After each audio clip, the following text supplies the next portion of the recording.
this is the path of really having close connections. You have this powerful auric field that really penetrates someone being in your field, and there is this instant connection. And I think that is not just me. I think that is for everyone who is in your auric field. Magnificence is the boundless expanse of being, a liberation from limitation. It is the embodiment of authenticity, where you shed the shackles of self-doubt, shame, and imposter syndrome. Here, worthiness flourishes like a vibrant garden where you have the power to determine your actions, destinations, and your closest relationships. In the realm of magnificence, creative individuality takes center stage. Your greatness is acknowledged, celebrated, and nurtured. Gone are the days of mindless conformity or fitting in just to keep the peace. This show and your host, Patricia Lindner, are here to guide you as you align with your authentic design, leading the way to a life of purpose and fulfillment. Magnificence is not some unreachable peak or distant dream. It's inside you, waiting to shine brighter than you ever thought possible. Welcome to your magnificence. Hello and welcome to another episode of Magnificence, the empowerment podcast that strikes a match and shines the light on your magnificence and especially on the magnificence of my guests. And today I have with me the amazing and magnificent Paul Hoyt. Hello, Paul. Thank you for being here and for having this amazing conversation that is lying ahead. And welcome to the show again. Thank you, Patricia. I look forward to the conversation. It's going to be great. It is going to be great. We had a little talk before I pressed the record button, and I promise this is going to be a deep dive, a really interesting, exciting conversation. I know that this is going to happen. Before we start, I want to introduce you to the audience, Paul, and you shared with me some brief biography about you. So I want to share this, and please feel free to add when I leave out anything.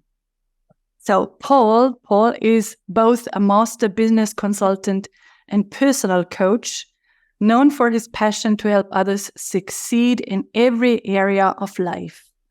He is the creator of mind sequencing, a modern-day approach to meditation that enables people to make enormous progress on their personal journey, and is also the author of several inspirational works and business books and courses, with many more to come.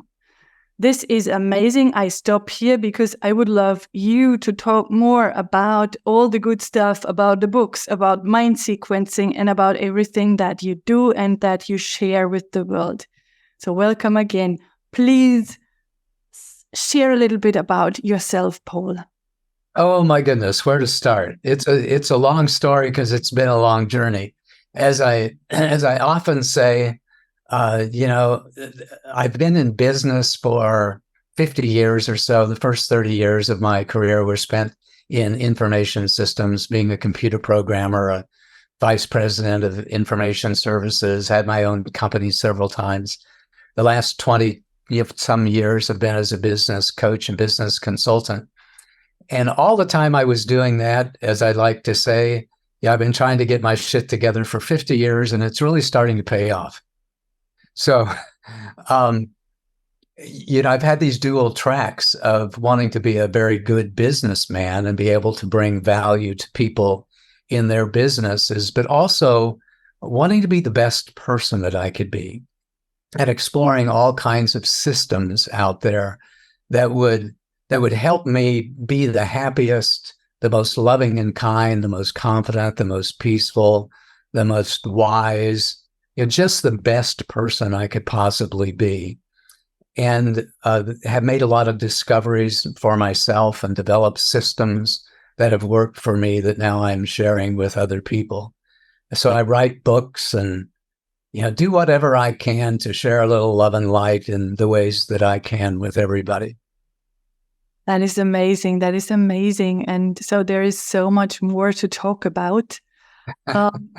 Yeah, because days. We could talk for days there. Yeah, we could talk for days. And whenever someone, and now you, shares about the journey or what he or she does, I try and I listen deeply to really pay attention to what you say, because there are so many nuggets in the sharings. And you said, and so now I need to share with the audience that we both said that we are not the type of people that love systems. We don't really believe that boxing in is of big value. And so I look at your energetic blueprint through the lens of human design. And this might be a bit tricky today, but I will do my very best. And you said you worked in the computer area when you were, I don't know when, so in the beginnings when you started to work?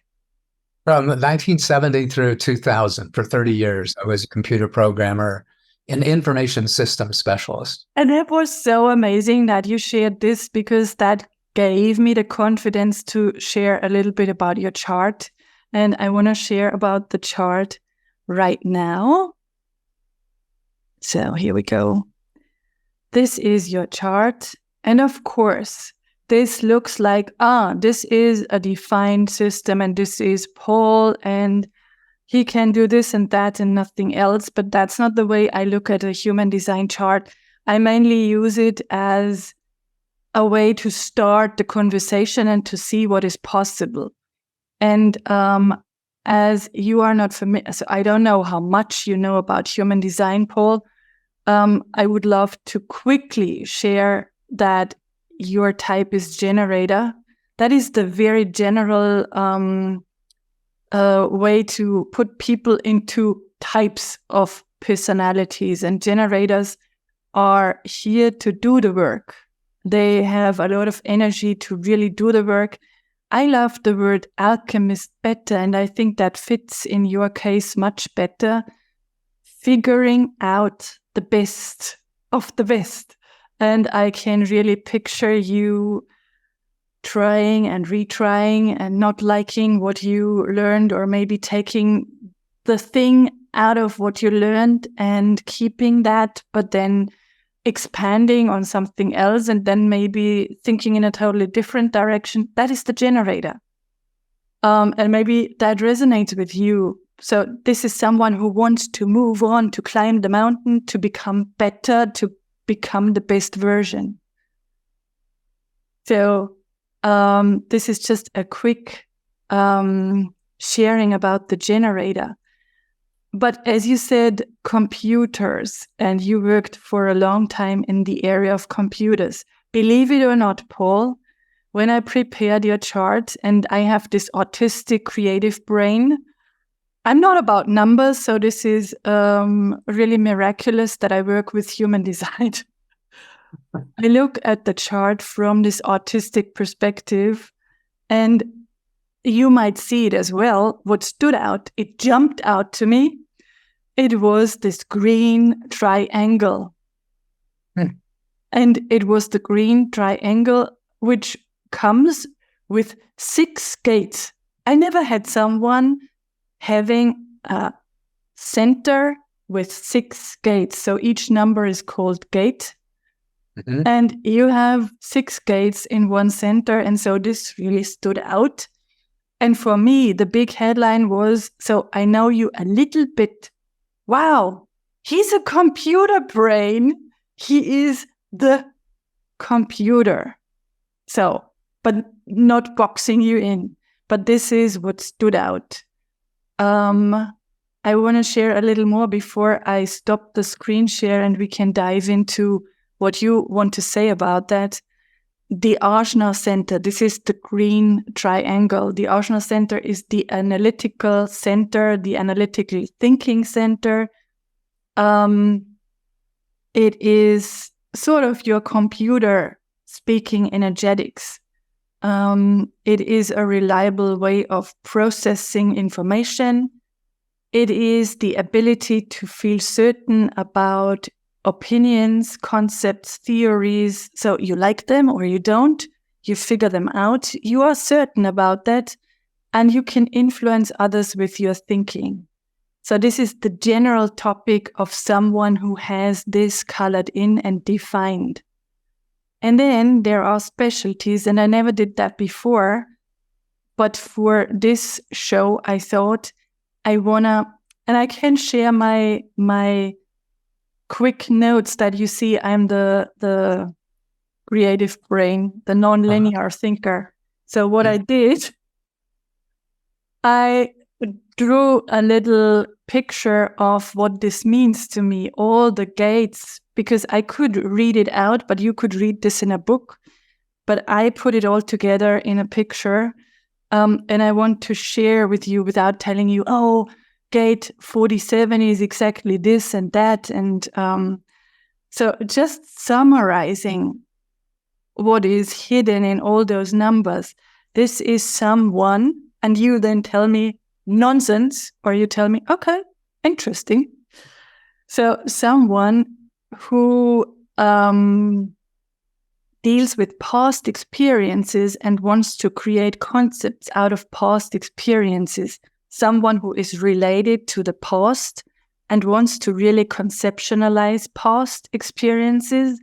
And at the same time, this person, you, is someone who has opinions that are led by the future. So it's like time traveling with your mind.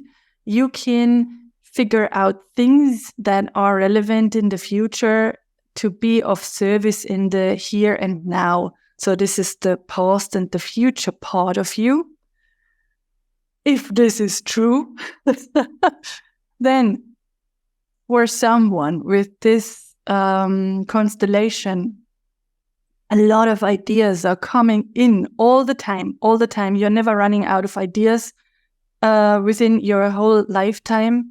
You could fill many lifetimes with all your ideas. And you are someone who loves to receive questions because you want to solve questions. Someone who really wants to figure out, solve issues, and you are best at solving issues and questions for other people. And last but not least, and this is not complete at all, but just this overview, you are someone, and I love that you have this in your chart. You're someone who is, I could say, either a weirdo or a genius, someone who has breakthrough ideas, genius ideas that run through your energetic computer that you want to share with the world. And now I stop the screen share. So this was a quick overview of your Ajna Center, your energetic computer. And by no means did I want to label you. Well, thank you, by the way, for doing that chart and for sharing with me the insights that it has brought. What I heard from what you said and what you showed was three words: analysis, creativity, and genius. And I like those three words. They make me feel better about myself when I hear them. Let's take the first one, analysis. So I remember a long, long time ago, I went to a holiday celebration at my sister's house. And she had this crazy idea that we were going to work a 3,000-piece jigsaw puzzle. And we set it all out on our dining room table, and it took like 3 days with, 3 or 4 adults pouring around it. And we finally finished this 3,000-piece jigsaw puzzle.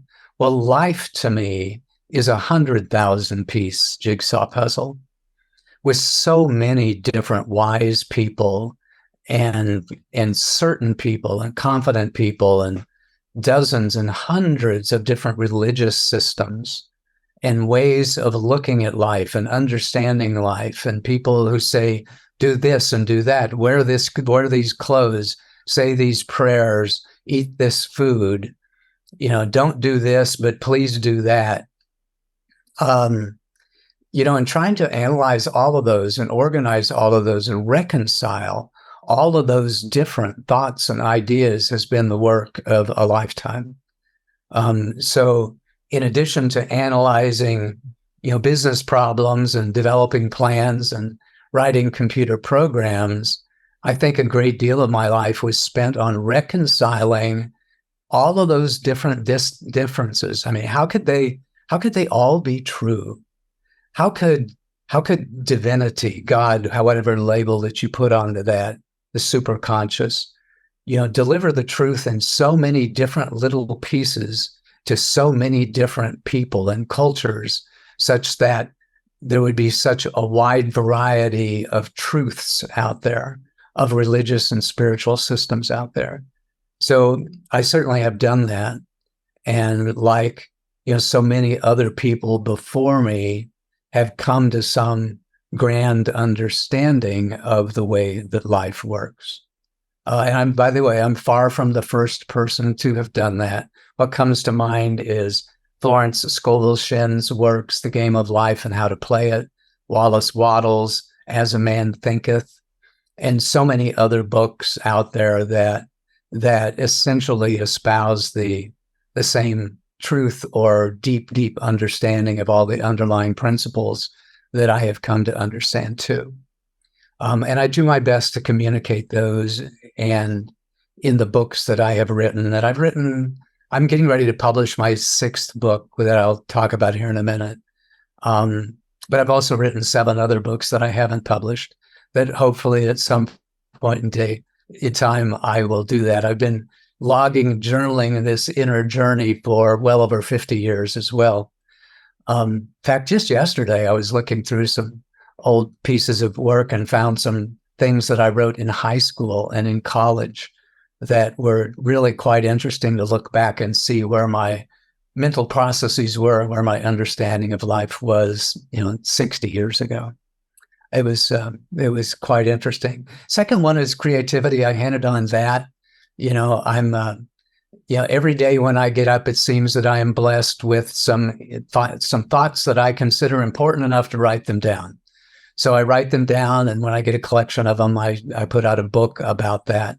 The Practice of Awakening was one of my first collections. The second one was A Practice of Awakening 2, and A Practice of Awakening 3, 4, and 5 have been written. They just haven't been published. And my latest work, which is a book that's imminent, like, a week or 2 away, is called Surprises on the Road to Enlightenment. And that is a collection of 80 different insights that were surprising to me when I learned them over the past 50 or 60 years. And it's my way of sharing love and light. It's my way of sharing wisdom to the world. I want to get as many copies of that book out as I possibly can. It's coming out as a paperback, as a Kindle book, and as an audio book very, very quickly. It's this grandfather's gift to the world, or offer to the world, of the wisdom that I have gained over the last 50, 60 years of this inner journey, almost 60 years now. I can't wait for that to come out. I can't wait. So 80 insights. Yep. Could you give us a sneak peek into one insight that comes to your mind? Because I want to share just quickly, without sharing the screen. You have this storyteller gate, and everyone can hear that. You are an amazing storyteller. The way you speak, you have this, it's not just the storyteller, it's the wise storyteller. And that goes so in alignment with this book you just talk about. I would love to get a little sneak peek into one insight that you would love to share with me and the audience, something that might... I'm pulling up the book right now, so I'm actually I think I've got a proof copy of the book right here. Oh. The other proof copy's coming out, so we are very, very close. And I'll just take surprise number 8, which is consistent with what we talked about before. Mm-hmm. So if I may, I'll just read it to you. It's called Few People Are on the Path. I'm surprised that there aren't more people on the path to enlightenment, and I often wonder why. It must be that enlightenment is hard to understand and believe. I think that it must be that those of us who are blessed to live life at a higher vibration, try as we may, are not very good at sharing the beauty of the spirit. For example, very few parents tell their children about the beauty of enlightenment. They tell them that they have tremendous potential, that they can go to school and become a doctor or a lawyer or even president, but they rarely tell them they can become enlightened. And it appears that there are only a few religions and spiritual communities led by truly enlightened and awakened people. And unfortunately, it seems that some organizations really don't want their members to experience enlightenment and be free. Their systems are designed to send the message that only a few of the elite members, the priests, the preachers, the elders, etc., can achieve it or even something close to it. The system is designed to maintain power and control over the masses. I think that leaders often think that they are doing their followers a favor, and perhaps they are for a while, but eventually that path becomes a prison. And there's a lot of confusion over terminology and a lot of advice on the methods. Should I be vegetarian, vegan? Should I go to a monastery, participate in abstinence, tantra yoga, song and dance, silence and stillness?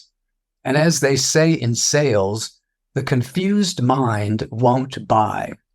And when it comes to enlightenment, I think the confused seeker won't seek. They just give up. But gratefully, I never gave up. I just couldn't, because every insight and with every surprise, I felt better. I felt stronger and safer and happier. So how do we tell whether we're being led by someone of a higher vibration, someone who is enlightened? And it's simple. Truly enlightened and awakened people speak of love and connectedness. They do not put people down. They lift them up. They share their truth in a humble, kind, and loving way instead of beating you over the head with it. They don't insist that you agree with them. Instead, they offer their truth and wish you the best. If more of our spiritual leaders were like that, I think a lot more people would be on the path. I did nothing. I love it. And I love that you picked exactly that, because that totally really, it speaks to what we are diving into and what we were diving into. And you know what, yesterday I came across, no, the day before yesterday, I came across David Hawkins. It's the reversed pyramid of frequency, or is it frequency? Power versus force is what he's known for. And, yes, it's beautiful. I read that most of the people's frequency is at 200. Okay. And I don't know it by heart, but something like awakening is at 600 or 700, 600, something like that. But 90% of the people are really in this low vibration. I think that is courage. And below that is anger and frustration and fear and doubt and all of that. And I believe you are right. You are so right. And you touched me most with when you talked about systems don't want us to be enlightened. That's just the little the small circles that are meant to know more than the average. And I think if the whole book is so inspirational, like just this little sneak peek, then everyone should really buy it, because it offers so much content to contemplate on and to have a conversation about. I hope so. Yeah, when you take a look at people who live in a high vibration, who really have, climbed that ladder and dealt with all the crap that's going on in your subconscious mind and done their inner work for such a long time, what we see is that they are universally humble and cheerful and kind. Yeah. That's how you tell whether or not you're dealing with a wise person or you're dealing with somebody who is still on their road to their inner wisdom, is how loving and how humble and how kind they are and how cheerful they are too. I mean, there's no such thing as an arrogant, angry, wise person. I just don't believe that they exist. And one of the other things that is really clear about people of a high vibration is that they see the greatness in other people, and they want to do everything to help that other person, get in touch with their own greatness and live that more and more, every single day, and offer any encouragement and advice and support and systems that they can to help people do that. If people want to look up the system that has been really instrumental in my making great progress over the last 14 or 15 years, it's been mind sequencing, which is, I call the thinker's meditation. It was a discovery that I could think sequences of thought and action that would help me lift my spirits in ways that other forms of meditation could not. I was looking for a way to focus my attention during the day, something that I could use anytime and anywhere, whether I was driving down the road in a car or in the middle of a board meeting or in the middle of a conversation with somebody, that I could just think a few thoughts and lift my vibration a little bit, let go of that tension and stress, step back into greater love and light, and live life in a healthier and happier way and boost my performance. And that's why I created mind sequencing. It is the art and the science of thinking sequences of thought to help lift our vibration, which I use, quite a bit, constantly throughout the day these days. And I think this is genius, what you just said. You combined art and science. Yeah. And you said it is the thinker's meditation.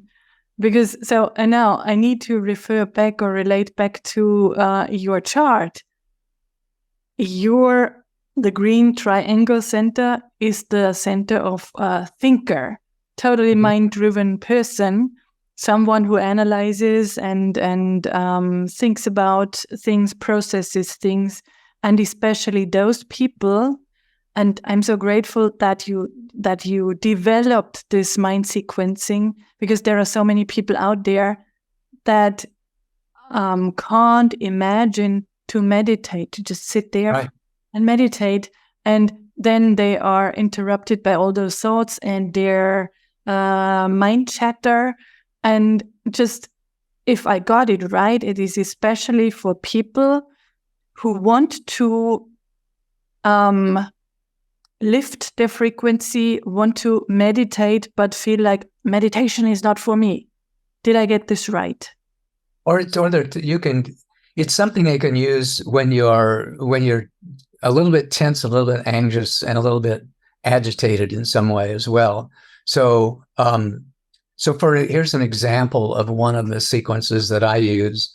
Whenever I start to feel just a little bit tense, when I'm speaking to someone else, or whenever I really want to share a little more love and light with someone else, I simply silently say to myself, I love you, I love you, I love you, be happy, I love you, be strong. I love you, I love you, I love you, be happy, I love you, be strong. And I sometimes go through supermarkets and farmers markets and areas where there's lots of people, just thinking that thought and sharing that thought with anybody and everybody I see. I've trained my mind to think the thoughts I want to think, so I can feel the way I want to feel, and I can be the person I want to be. Wow. And that is so beautiful, because you can use it really instantaneously, and you don't have to be at peace and quiet, sit down, lay down. dim the light, light a candle. So you can do it in the supermarket, in the car, as you said. That is great, and it raises your vibration. And it is not a coincidence that today I came across someone, I scrolled through Instagram, and someone said, a truly enlightened person is someone that when you hurt this person, when you really attack this person, the person would stay more or less neutral and still love you, because he overcame, or she or he overcame all those guilt, anger, judgment stuff, and they learned that everything that they feel, and you said it is a decision, because when I'm angry, the only person that I harm is me. Yeah. When I judge, and when I judge maybe behind someone, so behind, not directly, but in silence, and I judge someone, who do I harm? It's me. So really making this conscious decision to do it in a different way, and to raise your vibration, and to slowly, maybe slowly, move up to this frequency of enlightenment or awakening, or whatever you might call it. And that includes, and I want to ask you, because people out there might wonder, okay, so is this a constant state that you reached, or are there days or situations when you fall down into a lower vibration and then... No, it's neat. So thank you for asking that question, because I definitely wanted to share that. No, I'm not a 100% fully enlightened, awakened person every moment of the day. Not at all. Not at all. In fact, let me share, if I may, a little poem that really kind of describes my life experience. It goes like this. When I wake up in the morning, I'm as foggy as can be. And during the day, I'm often complacent and caught up in complacency.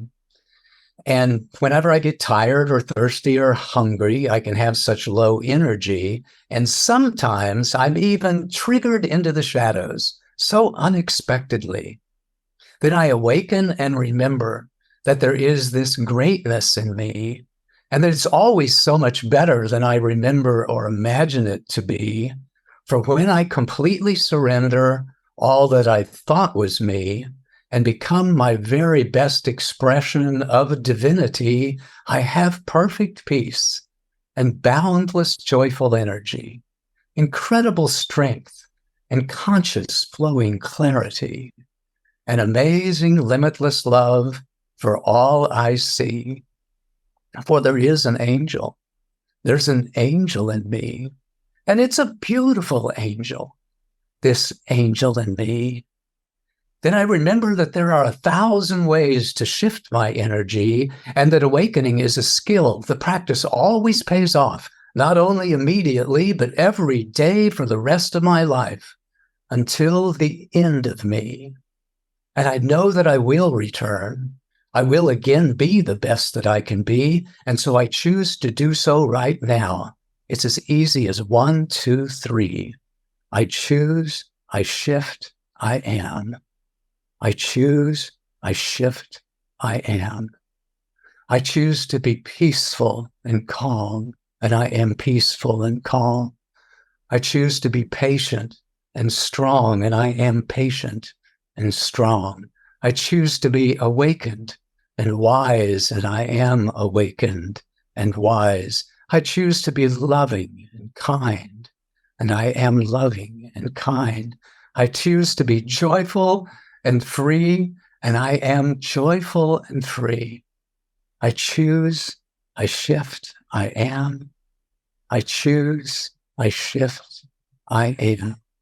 Oh, and there's just one more thing that I'm absolutely certain is true. The greatness in me is also in you. Just remember, I choose, I shift, I am. I choose, I shift. I am.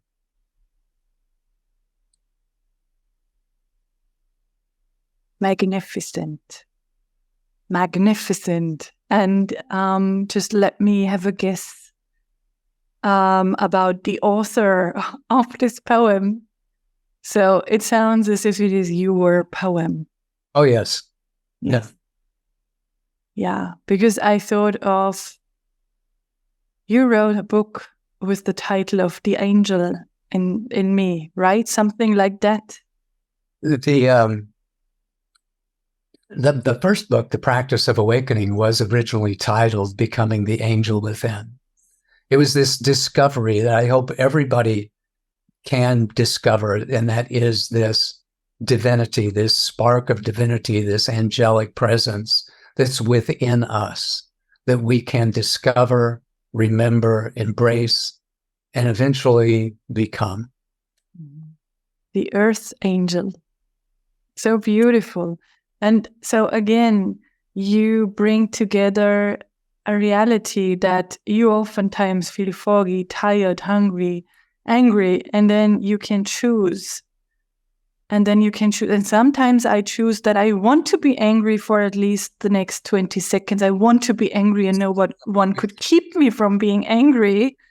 And then I choose to not be angry anymore. And that is an amazing poem. So do you have a collection of poems as well? Carolyn, I've got so much stuff. I've got, I have, in addition to the 80 insights that are in the Surprises on the Road to Enlightenment, I probably have 600 or 700 more. I've got poems and songs and systems galore that I've been creating and using for years and years to do everything I can to live life in the most wonderful way I can. And one little thing that maybe is close to a last time, when I started this journey, I was not a happy person. I was one of those people whose mind was out of control and constant chatter. I remember one of the first times I tried to sit down and become aware of my thoughts, that what I saw was very frightening. I saw 3 or 4 parallel streams of thought, all screaming in anger to myself and to the world about what I should have done and what I could have done and what I'm going to do and why does this happen to me? And just anger, anger, anger, and constant mind chatter all the time. And all I wanted to do was to be happy. All I wanted to do was have peace of mind.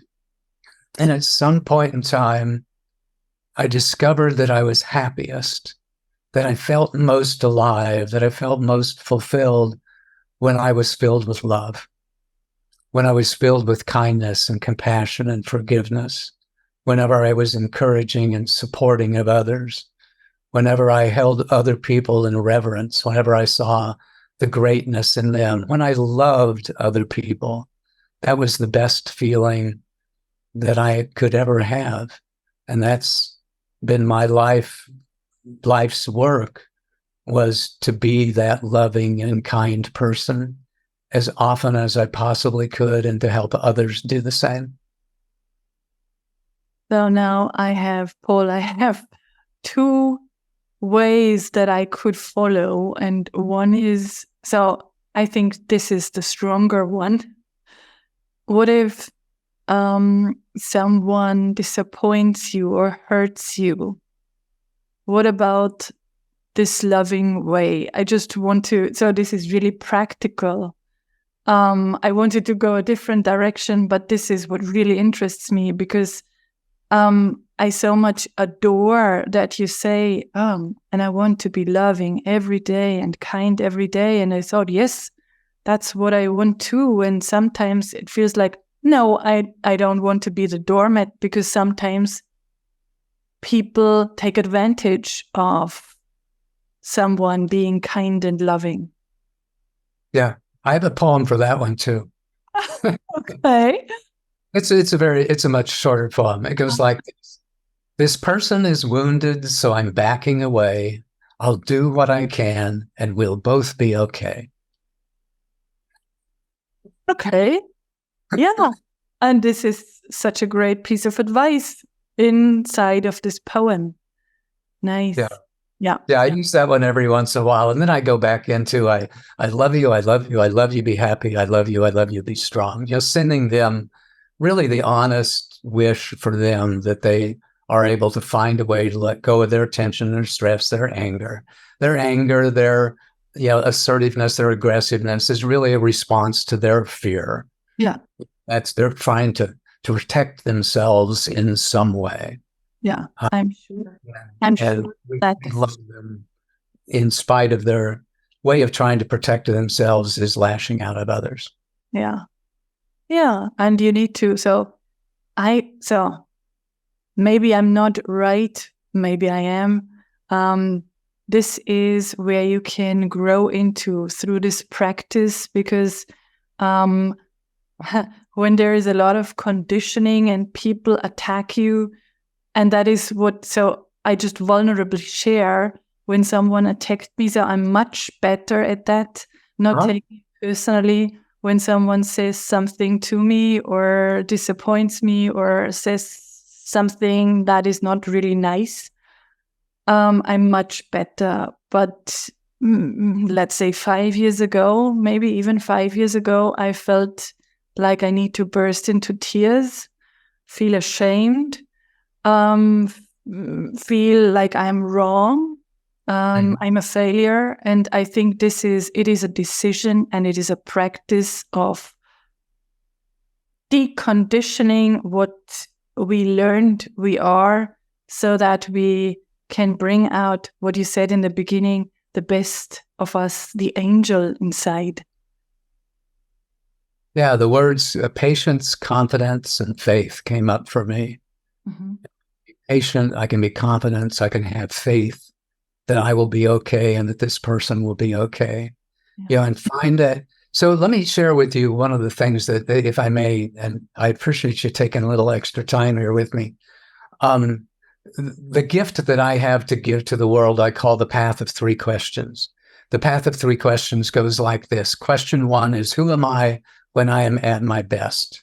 I want everybody to know who they are when they are at their best. I want your best self to become your best friend. And that means really understanding this greatness that we all have within us, this confidence, this strength, this peacefulness, this joy that is within every single one of us. So question number 1 is, who am I when I'm at my best? Question number 2 is, how do I feel right now? Really honestly, do I have some tension in my body? Am I a little bit angry? Am I a little bit nervous? Do I feel a little fear in some way? But really being honest with ourselves about, how do I feel right now? And question number 3 is, how do I want to feel right now? And that's a magic question, because when we ask ourselves that question and we answer ourselves, it usually comes back something about, well, I want to be more patient. I want to be more confident. I want to be kinder. I want to be I want to be wiser.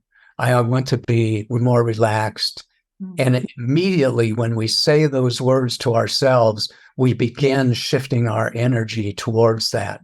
We draw that energy into our current experience when we simply ask ourselves, how do I want to feel right now? That's the path of 3 questions. And for you and for all of your listeners, if you practice the path of 3 questions 5 or 10 times a day, you will find that you are teaching yourself at a deep subconscious level the power that you have to shift the focus of your attention and elevate your consciousness and step into a higher vibration. Who am I when I'm at my best? How do I feel right now? How do I want to feel right now? Is an incredibly powerful. And I want to share that with millions and millions of people, because it is a great tool that anyone can use anytime that they want to let go of stress and tension and to step into a higher level of health and happiness and to boost their performance in some way. And again, it is something that is so fast. That is, you can do it anywhere, everywhere. So you can just do it with your mind. And I did it when you just said it, and I felt like, oh, there is some tension in my shoulders. I want to feel more relaxed because we are having such an amazing conversation, but I was maybe a bit bent to the screen. I want to feel more relaxed, and I felt this tension melt away. So thank you so much, Paul, for sharing this. And I think everyone who watches this, so there are so many golden diamond nuggets in this conversation that you can really take away from just listening and watching. I'm really, so I knew this in the beginning that this is going to be a deep dive. Allow me for a last time to share the screen and to point out one thing in your chart, because I feel that even though both of us, we are not into systems, that is very true, that there is this analytical, computer-like mind that produces lots of ideas, creative ideas, that communicates the ideas and has this amazing ability to tell stories, to write poems, to really be someone that people love listening to. And I want to really focus on your greatness and your magnificence. And one last thing that stood out to me when looking at the chart was the combination down there. So this is the energetic center of emotions, and that is your solar plexus, your gut. And the connection between these two is so it's called the channel of mating. And you could take this word by word, and you could say this is really being together with someone, and it's a very fertile connection that could mean someone who wants to really have lots of kids, but talking the business language and talking the language of your path of awakening and so forth. I would say this is the path of really having close connections. And I need to say, whenever I think of you, I think of this connection that we had in the first minute. That was so easy because you have this powerful auric field that really penetrates someone being in your field, and there is this instant connection. So I felt this connectedness to you. So, and I think that is not just me. I think that is for everyone who is in your auric field. And yeah, and also, I think that is what you say about, and that's what I wanted. This was the other route I wanted to go. You say being loving and being kind. And I think this is also inside of an energetic channel that has this intimacy, this connectedness, that bonding, that mating, as an energetic blueprint. And yeah. So even though we do not really love when people box us in, you need to admit that this is really to the point, isn't it? It was lovely. I do appreciate you taking the time to doing that human design chart and inviting the introspection and the guidance that it shares. It is a cutting edge version of the human design chart because I very much do it intuitively and I connect with the person that I do it for. Awesome. So you already shared this beautiful golden nugget with the 3 questions. Now I would love to ask you to wrap our conversation up. Where could people find you? How could they connect with you? What can they expect from you? Oh, well, the first part is, you can find me at paulhoyt.com. That's my business website that I'm, gradually shifting from being business coaching and consulting into more personal coaching and inspirational speaking. The system that I created, mind sequencing, is just mindsequencing.com. If you use a /guide there, you can see a couple of small videos that explain the mind sequencing system in more depth than I had the time to share with you today. So those are the two great ways for people to reach out and learn more about who I am and what I have to offer and the ways that I might be able to help them on their journey. Your last one there was, what can people expect from me? And that you can expect me to see the greatness in you. You can expect me to do everything I can to help you discover that greatness and remember it and embrace it and magnify it every single day. That's what you can expect to me, like your very best friend, like, the grandpa that you wish that you had always known and had, who cared about you and saw the potential in you and just wanted you to have the best life possible. Great. Fabulous. Thank you so much for this invitation. It feels like this warm, loving invitation to really reach out to you, to connect with you. And I can highly recommend to anyone that they should do that. They should really connect with you. They should reach out and they should really get to know you personally. Paul, thank you so much for sharing openly about your journey, sharing those amazing insights into what you discovered, for diving so deeply into all that good stuff, and for inspiring me and for inspiring the audience. Thank you, Patricia. I really appreciate the opportunity to connect with you and to share with you today. And oh, by the way, you're quite the angel as well.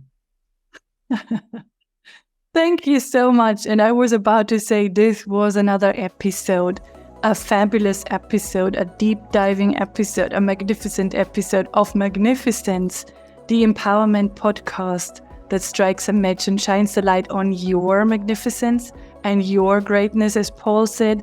And I hope that you join us for another episode again. Bye for now. Thank you for joining us for this empowering episode. To continue this journey of aligning with your true purpose and uncovering your magnificence, schedule an illumination call with Patricia at patricialindner.com. Please share this episode with someone who needs it and subscribe to the show on YouTube and your favorite podcasting platform. Join us again soon for another episode of Magnificence.